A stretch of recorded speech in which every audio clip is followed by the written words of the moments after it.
好多朋友咧就係話咧，大陸呢邊咧點解賣咁貴啊？比如話珠海啊、中山呢啲二三線城市，憑咩賣咁貴啊？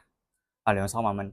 首先咧，珠海其實係近翻我哋香港咧，今日澳門嘅，所以咧加上佢本身有個旅遊城市，好多外省嘅，特別係嗰啲好少見到大海嗰啲省份咧，佢又想近翻我哋廣州、深圳啦，因為我哋呢邊有地鐵啊，啊唔係有高鐵。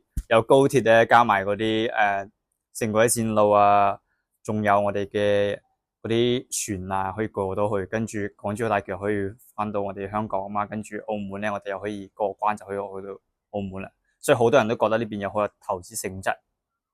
咁如果呢部分朋友咧，佢覺得呢邊唔值咁多錢嘅話，咁其實存在即係合理嘅，因為你所有嘅市場嘅嘢，比如話我咧覺得 Benz 咧，我覺得2000蚊就可以買啦。咁係我嘅睇法。咁既然有人去用20萬啦、30萬啦去買 Benz，或者甚至過百萬啦、200萬都會去買，咁就證明咧佢哋覺得係值嘅。